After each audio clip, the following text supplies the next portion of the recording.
Mesdames et messieurs, bonjour et donc soyez les bienvenus dans cette nouvelle édition de votre journal de 15 heures dont tels sont les faits marquants.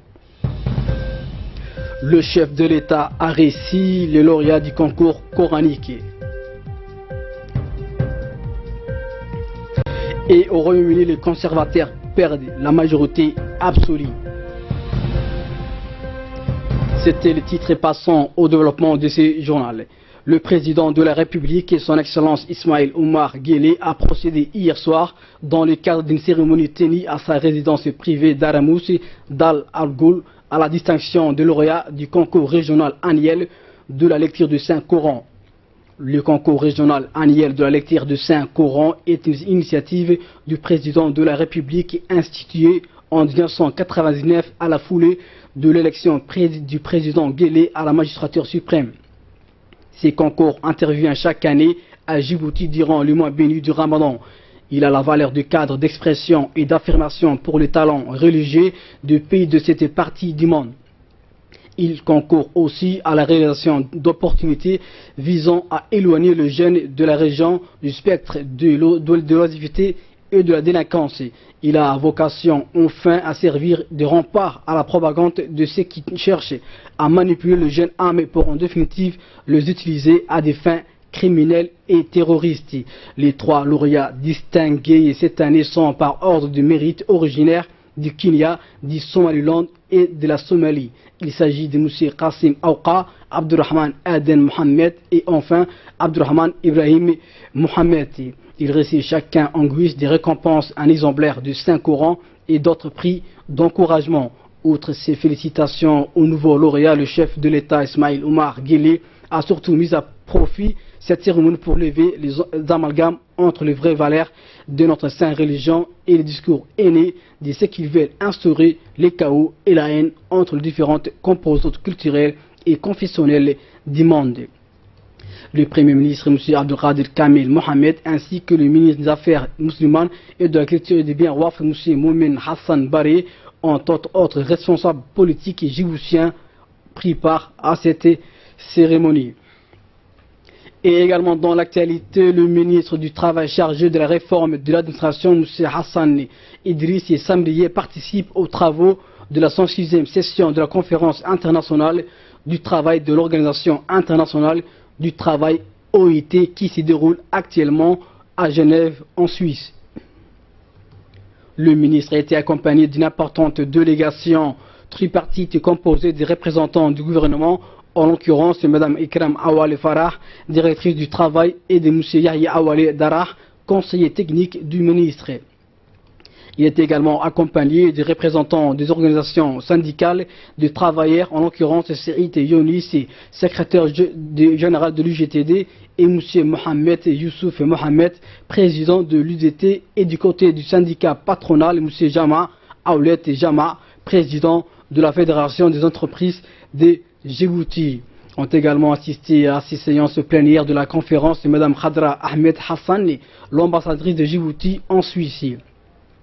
À l'ordre du jour de cette session, l'immigration de main-d'œuvre, l'emploi et le travail décent au service de la paix et de la résilience et révision de la recommandation numéro 171 sur l'emploi, discussion récurrente sur l'objectif stratégique de principes et de droits fondamentaux au travail dans le cadre du suivi de la déclaration de l'OIT sur la justice sociale pour une mondialisation équitable 2008. Le ministre du Travail du Panama, M. Luis Ernesto Carles, a été élu président de la conférence internationale du travail. Enfin, la conférence poursuivra ses travaux jusqu'au 16 juin 2017. Lors de la conférence, le ministre du Travail djiboutien a prononcé son discours devant l'Angouste et l'Assemblée générale du Palais des Nations en mettant en exergue les avancées notables en matière de tripartisme, de la protection sociale, de la lutte contre le chômage. Il a également évoqué les différentes stratégies et programmes destinés à promouvoir le travail décent. On l'écoute. La République de Djibouti, que j'ai l'honneur de représenter à cette conférence, œuvre inlassablement pour la réalisation des objectifs de l'OIT et apporte sa maigre contribution à cette noble mission. Mesdames et Messieurs les délégués, le constat partagé avec vous lors de ma précédente intervention de cette tribune demeure d'actualité. En effet, les choses évoluent doucement lorsqu'il s'agit d'agir sur l'emploi et comme pour la plupart des pays présents dans cet hémicycle, la République de Djibouti doit résoudre une équation difficile, celle de rendre la croissance inclusive pour créer suffisamment d'emplois afin de résorber le chômage et celle de faire reculer la pauvreté. La création d'emplois est le principal défi que rencontre mon pays. En effet, le chômage touche une partie de la population active et particulièrement les jeunes. Il nous faut créer 200 000 emplois pour résorber le chômage actuel et 15 000 emplois pour faire face au flux des entrants sur un marché du travail sous tension permanente. Dans ce contexte, la nécessité de déployer une stratégie de création d'emplois fiables pour le secteur privé devient une urgence. Pour répondre à ces attentes, le gouvernement s'est doté de plusieurs mécanismes et programmes destinés à promouvoir le travail décent. La vision 2035 a été lancée pour expérimenter un nouveau modèle de développement économique qui ambitionne de maintenir le taux de croissance économique à 75% afin de faire baisser le chômage. La protection sociale est également une thématique d'une haute priorité pour notre pays. Djibouti a initié des mesures pour la mise en place efficace de socles de protection sociale conformément aux exigences souscrites avec le BIT. L'extension de l'assurance maladie universelle et particulièrement le volet PASS qui vise l'égalité d'accès aux soins à tous les citoyens se poursuit. Et retour à Djibouti, les bureaux de la représentation de la FAO à Djibouti en étroite collaboration avec la direction de l'agriculture et des forêts a organisé un atelier de formation en amélioration de techniques et pratiques innovantes pour de meilleures productions animales et végétales dans les régions d'Obok et d'Itadjoura dans la salle de conférence du Conseil régional d'Obok.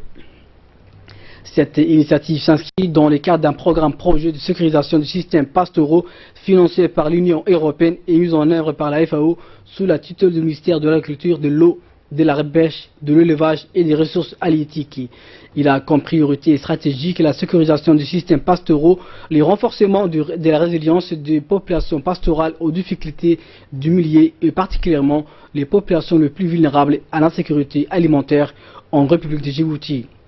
Donc aujourd'hui, de prendre part à la présente cérémonie de clôture de la formation sur les techniques d'apprentissage faites par la FAO, donc au profit des agro-éleveurs des deux régions nord, à savoir Tadjoura et Obok.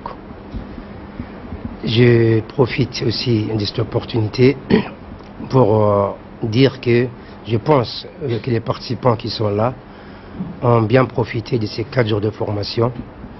Et je les exhorte surtout à bien pratiquer dans ces différents apprentissages qu'ils ont eu, donc à les pratiquer sur le terrain, donc pour que voilà, les efforts que le gouvernement, donc par les biais du ministère de l'Agriculture, donc avec la FAO aussi, ne soient pas en vain.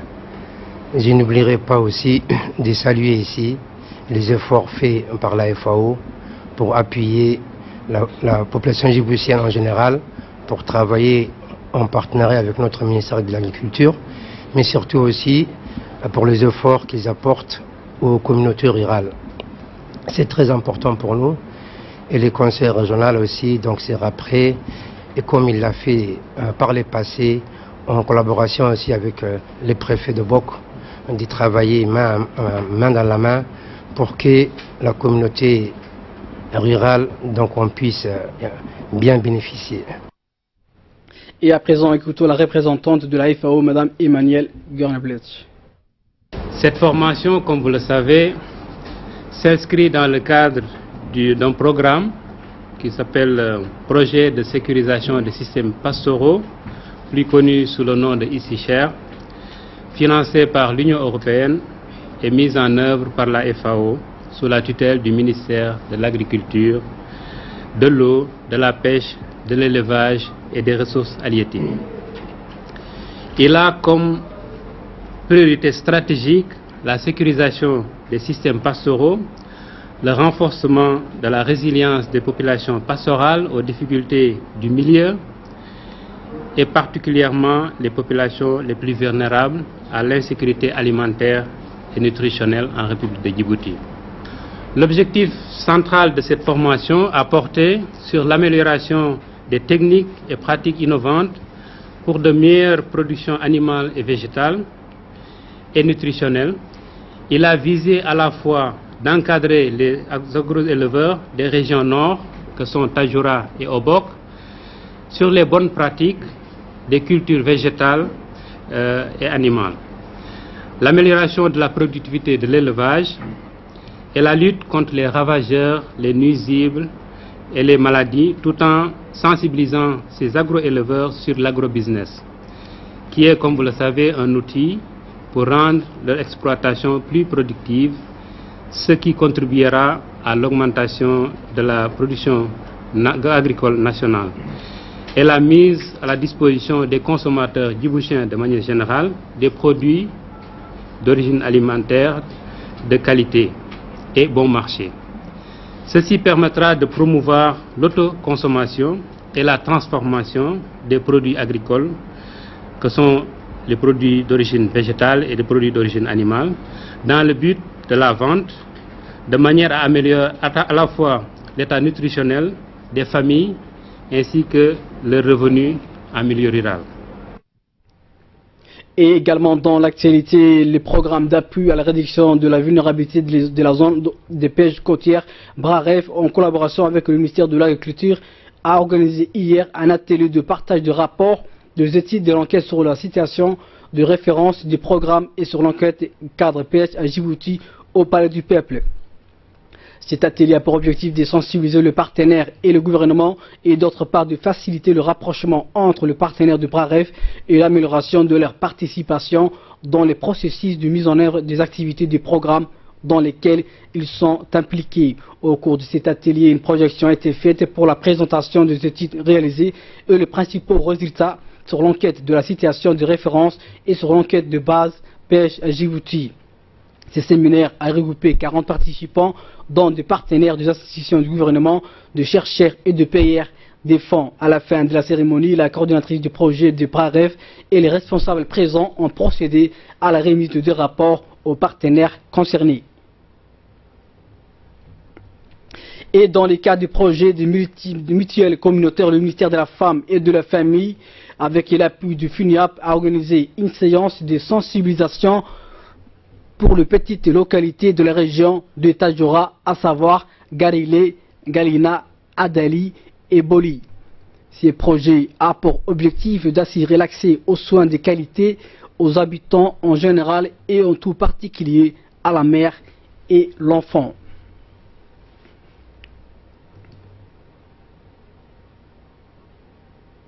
Et sport pour clore l'actualité nationale, la Fédération djiboutienne des Takayuto Ryu a organisé une compétition pour le mois béni du Ramadan dans la région de l'Unité. Plusieurs clubs de Takayuto Ryu dédiés se sont concourus durant le mois de béni devant le place du 27 juin. Les finalistes de ce tournoi vont sélectionner à poursuivre leur parcours à Djibouti. Le préfet de la région, M. Mohamed Cheikh Hassan, le comité des fédérations djiboutiennes des Takayuto Ryu, composé de M. Mohamed Hassan Yacoub, responsable de la compétition, M. Daoud Ali Mohamed, direction technique, ainsi que M. Hamadou Mohamed, responsable d'arbitrage, ont assisté à cette compétition. Et de là, nous passons à l'actualité internationale. Le résultat officiel semble confirmer les estimations des sondages effectués à la sortie des urnes. Les résultats sont désormais connus pour près de 640 sièges sur 650. Les conservateurs de la première ministre britannique Theresa May, bien qu'ils toujours majoritaires, ont déjà perdu 20 sièges par rapport à la précédente chambre, voyant leur majorité absolue s'éloigner. Les travaillistes ont de leur côté gagné 31 sièges.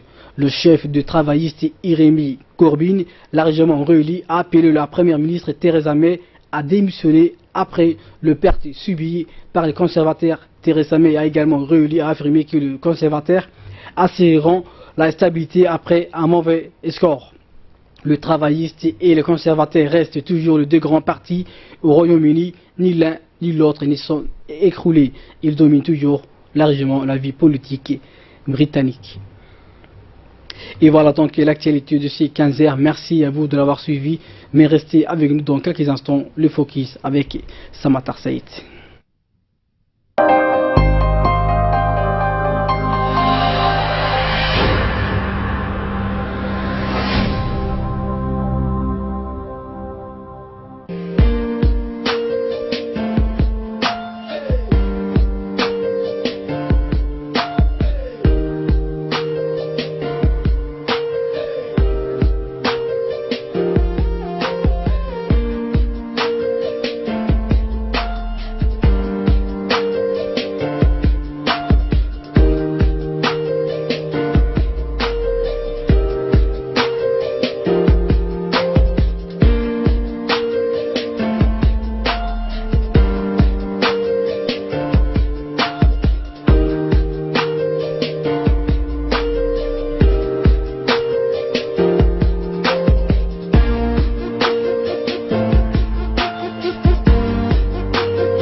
Place maintenant au Focus avec nous sur ce plateau. Samatar Saïd, bonjour Samatar. Bonjour Hussein.